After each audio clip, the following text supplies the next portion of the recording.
देख रहे हैं जौनपुर टुडे और मैं हूं शुभम मगरई। दोस्तों, ऐसा सभी को पता है कि पिछले दिनों वाराणसी कोर्ट की तरफ से एक आदेश जारी किया गया था, जिस आदेश में बताया गया था कि 7 दिन के अंदर ज्ञानवापी मस्जिद के परिसर में जो व्यास जी का तह खाना है उसे खोलकर हिंदू समाज को पूजा अर्चना के लिए सौंप दिया जाए। जी हाँ, अब ऐसा पहली बार वाराणसी में हुआ है जब आधी रात को यानी कि 2 बजे रात को वाराणसी प्रशासन द्वारा मंदिर मंदिर को खोलकर साफ सफाई करवाकर बाकायदा सुरक्षा व्यवस्था करके वाराणसी प्रशासन के द्वारा काशी विश्वनाथ मंदिर तीर्थ क्षेत्र जो ट्रस्ट बनाया गया है उसके अध्यक्ष के अगुवाई में तमाम लोगों की मौजूदगी में उस मंदिर के तहखाने को खोलकर व्यास जी के परिवार को सौंप दिया गया है। जी हाँ, 2 बजे रात को प्रशासन की तरफ से ये पूरा कवायद शुरू किया गया था। उसके बाद गंगा जल लाकर उस पूरे परिसर को धोया गया, साफ सुथरा किया गया, लाइट की व्यवस्था की गई और तत्पश्चात उसके बाद पूजा अर्चना शुरू हुआ। जी हाँ, आपको बता दें कि एक वक्त वो भी था जब 1993 में एक मौखिक आदेश पर विश्वनाथ मंदिर के बगल में जो ज्ञानवापी मस्जिद है उसके तहखाने को एक मौखिक आदेश पर बंद कर दिया गया था, जबकि वहाँ पर सैकड़ों वर्षों से पूजा अर्चना सोमनाथ व्यास जी के परिवार के द्वारा किया जा रहा था।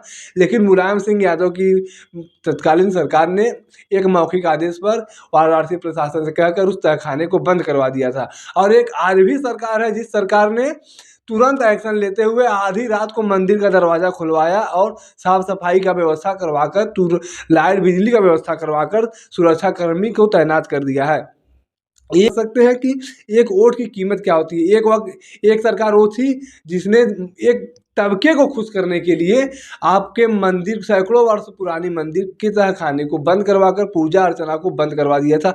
और एक सरकार आज ये है जिसने 7 दिन का जिस सरकार ने सरकार को 7 दिन का समय मिला था कि वाराणसी कोर्ट की तरफ से कि 7 दिन के अंदर आप व्यास जी के तहखाने को खोलकर साफ सफाई करवाकर सुरक्षा व्यवस्था करके हिंदू समाज को या फिर सोमनाथ व्यास जी के परिवार को पूरी तरह से सौंप दिया जाए, पूजा अर्चना के लिए खोल दिया जाए। लेकिन 7 दिन कौन के यहाँ 4 घंटे में सारा काम हो गया। आधी रात 2 बजे रात को उस परिसर को खोला गया, साफ सफाई करवाया गया, गंगा जल लाकर उस पूरे परिसर की शुद्धिकरण की गई, पूजा अर्चना शुरू किया गया। उस दौरान काशी विश्वनाथ मंदिर ट्रस्ट के अध्यक्ष साथ ही जिन्होंने राम मंदिर उद्घाटन समारोह का मुहूर्त निकाला था, गणेश शास्त्री द्रविड़ जी, वह भी मौजूद थे वहाँ पर। उनके अगुवाई में यह सारा काम हुआ और आधी रात को 2 बजे खोलकर मंदिर परिसर को साफ सुथरा करके पूजा अर्चना शुरू किया। अब पूजा अर्चना की बात करें तो उस परिसर में जो तहखाने को खोला गया उस परिसर में सिर्फ सोमनाथ व्यास जी के परिवार को ही इजाज़त है पूजा अर्चना करने की, यानी कि आम आदमी वहाँ पर पूजा अर्चना करने के लिए नहीं जा सकता। हाँ, ये है कि आप आरती का दर्शन कर सकते हैं। आरती विश्वनाथ मंदिर के तर्ज पर दिन भर में 5 बार की आरती रखी गई है। पहली आरती सुबह 3:30 बजे, उसके बाद दोपहर 12 बजे, उसके बाद शाम 4 बजे, फिर 7 बजे और फिर रात 10 बजे की अंतिम आरती होगी, जिसमें आप शामिल हो सकते हैं और देख सकते हैं। यह पूरा मामला जब से यह फैसला आया हुआ है तब से कहीं न कहीं हिंदू समाज में बहुत खुशी का माहौल है, तो वहीं मुस्लिम पक्ष को बड़ा झटका लगा है।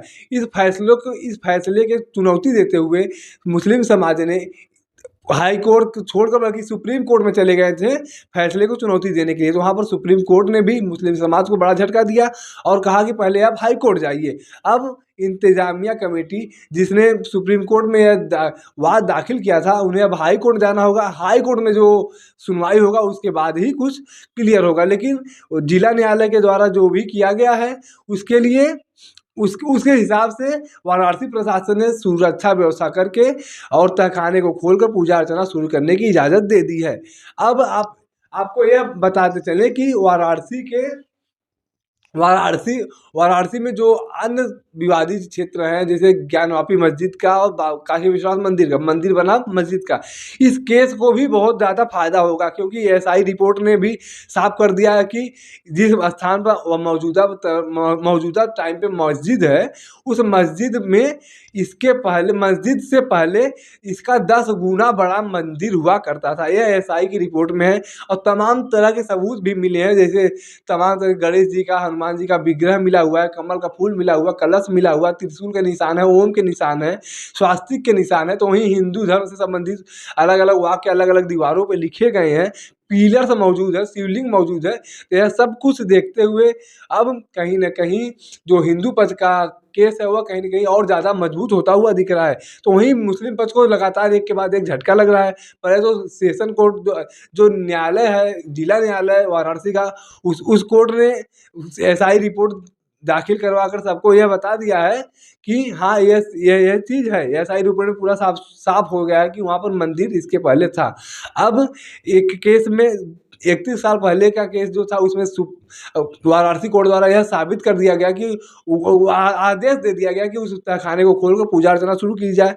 तो वहीं अब ये हिंदू समाज के लिए बहुत बड़ी बात है, क्योंकि जब आप तहखाने को खोलने का आदेश देते हैं, तहखाने में मंदिर मौजूद है, वहाँ पर विग्रह मौजूद है, तो इसका मतलब ये साफ है कि जो मस्जिद है वहाँ पर भी हमारे विग्रह मौजूद है। एसआई रिपोर्ट में भी ये खुलासा हो गया। तो कहीं न कहीं यह पूरी तरह से कोर्ट भी मान रहा है कि ज्ञानवापी मस्जिद परिसर में मंदिर था, मंदिर अभी भी मौजूद है।